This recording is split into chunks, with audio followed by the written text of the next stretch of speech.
Welcome, everybody, to episode 5 of Empire Sports Talk. I'm John Downey. I hope everyone out there is doing well and enjoying life because that's what it's all about. Let's get into it today as we're going to speak with Nick Regina, a fellow Staten Islander who is currently in his 30s living the dream of writing for his hometown newspaper. Nick will take us through juggling a ton of different stories over various sports to being nominated for a prestigious award. You don't want to miss this. First one, what initially inspired you to pursue a career like this? Because I know it can be a lot, but there definitely was, I feel, something that got you into it. Yeah, for me, I grew up playing sports. I played baseball in high school. I played basketball growing up. For me, it was a realization that I didn't have a future in playing, and I wanted to stay around the games. I look sports is my passion. Writing was something that always came naturally to me. It was something I was good Mhm. at. So I kind of married the two together, and that was my way to stay around sports. I wanted to be involved in the games, and writing was my ticket in. That was the path that I chose, and I decided pretty early in high school that that's what I wanted to do. And I know you went to St. John's. Is there like any like tips that you got from there that like you still use today? Yeah, I mean, one of them, I was speaking to another college student just the other day who's doing a project similar to this.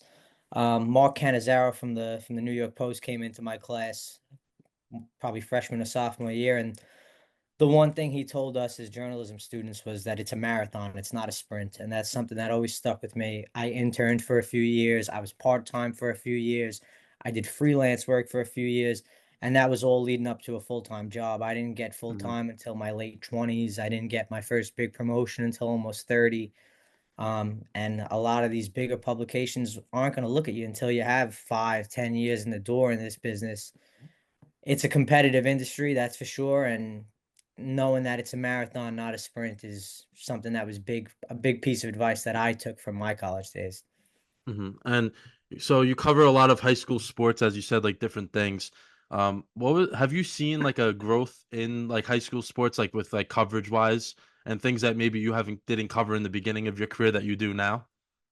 I wouldn't say so much things that we didn't cover, but the one thing that I've seen more and more in recent years is the live streaming. All the games are live streamed now. Not all of them, but a lot of them. The big games every week are live streamed, even on Staten Island, where our sports community is a little more tight knit and smaller than maybe some of these other bases down in Florida, Texas, these guys that are playing high school football games in stadiums and stuff like that. But we've got guys doing live streams every week now, not necessarily from the Advance, but outside companies that come in, local live, Nobody Cares Sports. I'm sure you're familiar with some of these guys. Yeah. That's the biggest thing that I've seen is how fast streamed it is to the internet now, where the games are news is breaking immediately, games are getting covered like that, and the social media stuff too. Everything is on social media. A lot of news breaks there. I get a lot of scoops off Twitter or X now and Instagram, and that's where a lot of the news starts and ends now. And you were talking about how Staten Island's like a tight knit community, which I know like sports wise. Do you feel that's an advantage because kind of everyone knows like everyone basically, and like maybe you can get some more tips or knowledge from a coach that maybe you wouldn't have if you live somewhere else where it's like all spread out. Yeah, well, I would say that being at a smaller publication, the Staten Island Advance, all our stuff is borough centric. So I'm not looking for national angles. I'm looking for that Staten Island angle most of the time. Hmm. And knowing the coaches and having a relationship with the players, like there's guys from your school. Was Jackson Tucker a teammate of yours? I'm not Yep. sure. He's a Yeah. guy who I watched play in high school. Now I see him playing in college, and maybe he'll be playing beyond that. And that's a guy that I've known since he was 14 years old. Yeah, covering the Teddy Atlas dinner for me was a big one because there was a ton of other media in the room. I met guys like Brian Kenny from MLB Network. John Sterling's there this year, Michael Kay, Stephen A. Smith, Max Kellerman, guys that I grew up watching and idolizing from afar. Hmm. And being in the same room as these guys and getting a chance to interview them, that was kind of a big, like an I made it moment for myself. And I would say that was the first time that I've been in a room with guys like that where they have so much experience and so much to share. And Hmm. I was picking a lot of those guys' brains and getting a lot of valuable info from those guys. And just the chance to chop it up with guys like that was different from covering a high school game or something like that. So that was a big one. Another big one for me was I scooped a story that ESPN wound up taken from me. And that was kind of another I made it moment, so to speak, where a story that I broke, and now I'm reading about it on ESPN that they're citing my work. And that was the boxer Marcus Brown from Staten Island. He had said some stuff about Teddy that I just happened to be watching the fight that night because we were covering it from afar. And he said some stuff about Teddy that wound up being quoted in a bunch of ESPN articles and stuff like that. It was more of a controversial piece than it was like a nice thing, but just things like that, getting the recognition from some of those major publications that have all the resources in the world and Mhm. all these big name commentators and personalities, and beating guys like that to a story is satisfying, I would say. And then you said three, right? Yeah. Third one,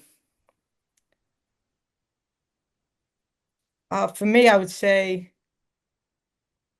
the end of the Staten Island Yankees going into the Ferry Hawks was kind of a big deal. That was the beginning of the minor league contraction, and Hmm. all that was happening at the same time. And we were kind of getting inklings that that was coming through the Staten Island Yankees.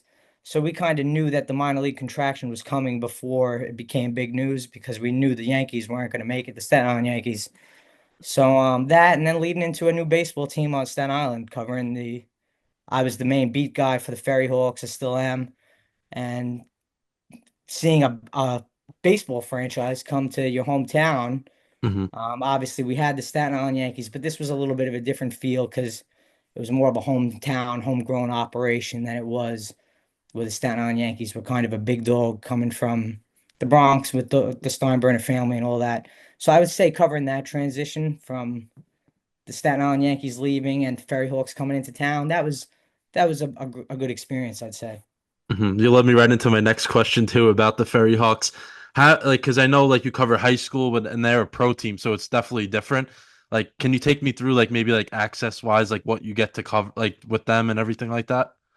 Oh yeah, as far as being at the ballpark, you mean? Yeah, Yeah, well, I mean, they have a beautiful press box. So when you're covering the games, I'm up in the press box with the statisticians are there. It's a lot different from a high school game because yeah, yeah. if I'm at a high school baseball game, I'm sitting behind the dugout with my own book, keeping the stats where they'll have two guys who are getting the stats for me, another guy who's giving me the StatCast analytics and all that. Hmm.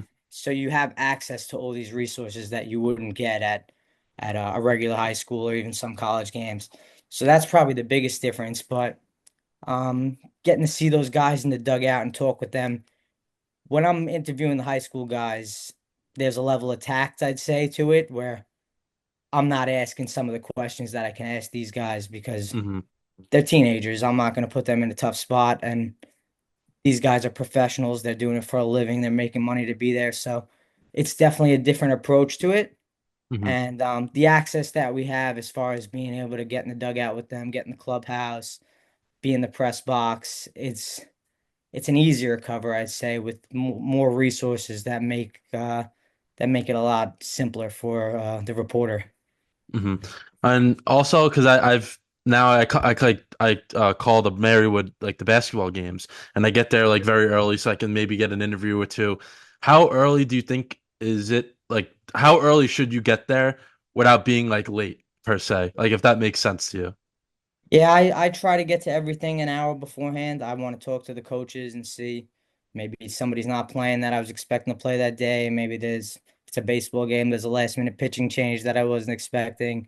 A lot of times I'll go in the night before with an idea of what I'm walking into, right? And Hmm. sometimes you get there and it's not that. Like I was covering Curtis football a couple of weeks ago and I'm on the field for warm-ups and I realized starting quarterback's not here. Where is he?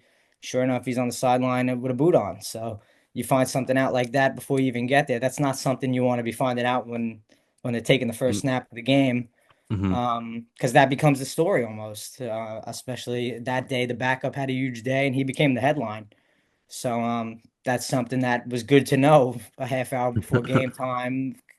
Like I said, because then it becomes the story almost where you almost got to throw out the notes you were coming in with and kind of start writing new ones, taking down new questions and coming up with new angles while you're in the middle of watching a game.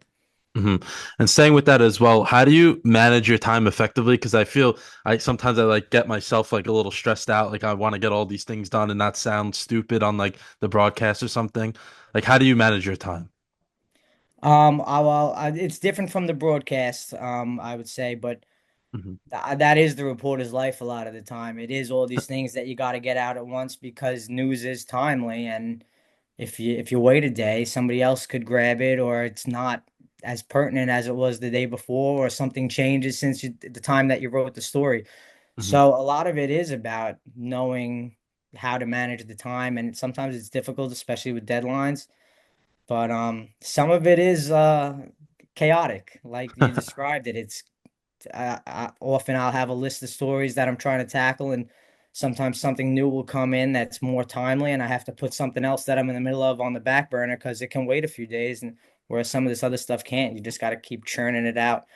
Um, but that's the game that we play in this business. It's almost like a doctor on call sometimes, where things pop up, things happen, sometimes in the middle of the night, early in the morning, and it's our job to report on them. And that's the fun part for me, though. Sometimes it is a little stressful and chaotic, but other times you've seen it. I get to sit in a chair watching a baseball game for a couple hours, and that's hmm the funnest thing in the world to me. So it's a balance for sure, and there is some level of tact applied in managing it, but it's fun. hmm Just a couple more for you. I know Take you your time. received the Jack Newfield Award, and I saw Marv Albert and Sal Palantonio won, so two names that came to mind right away for me. How do you feel that you were recognized for an award like those guys who've been around for years? Yeah, well, Jack himself is a legend in the business. He was hmm a writer for a long time and did a lot of great things in the industry. And just to be mentioned in the same breath as those guys, I think John Sterling won it this year, which is incredible to see my name in the pamphlet next to names like that, guys who I grew up watching and idolizing. It's humbling for sure.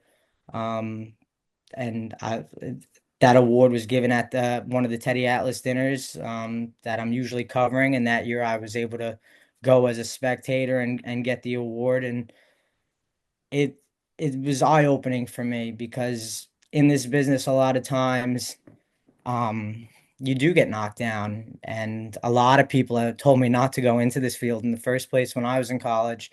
And then a lot of people like Mark Cannizzaro, who I mentioned, said, stick with it. And if it's something you love doing, it won't be like work. So um, it was a very humbling experience. I was honored to be mentioned with those guys. And like I said, that was kind of another one of those I made it moments. hmm And the last thing I have for you here.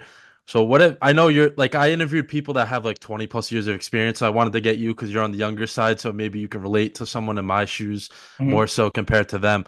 What's like that one piece of advice? Because I know you talked about a bunch of stuff already, but that one specific thing you would tell someone that's in my shoes. I always relay that same message, and I've told a few people this. Make sure you love doing this. If you don't, it's not going to be for you because hmm the hours are sometimes on and off. It's a lot of weekends. Sports is a lot of nights, a lot of Saturdays, a lot of Sundays, and it could be a lot of travel sometimes too. But hmm if you love doing it, it's not work. It's not work for me to go watch two high school baseball teams play. That's the fun stuff. And that will never feel like a job to me. If it does, this wouldn't be a career path for me. hmm I tell people if you love it, stick with it because it's super competitive. It's hard to find work, and oftentimes the work that you do find is part-time or freelance work, and you have to find other things to supplement your career until you get a full-time job. And like I said, it could take 10 years in this field to get to that point where you're established and have full-time work. I see the freelance guys come in and out all the time, but if it's something you love doing, you just keep plugging away and finding ways to get to that finish line. That would be the biggest takeaway for me. hmm If you love it, stick with it, and it won't be like work for you. All right.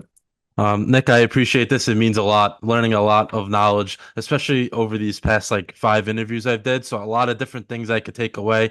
It means a lot. Thank you. Oh, you got it, man. Absolutely. Thanks for thinking of me. I appreciate you having me, and sorry about the dog and all the editing I left for you. It's all good. Thank you, though. All All right. right, thanks, man. Tell your father I said hello. Okay, I will. Thank you. All right, be well, man. Bye bye. Bye. Thank you, everyone, for tuning in to Empire Sports Talk. I want to thank Nick Regina for taking some time out of his day to join the program. And I'm John Downey. Stay safe and make sure to tune into that next episode. It's coming up soon.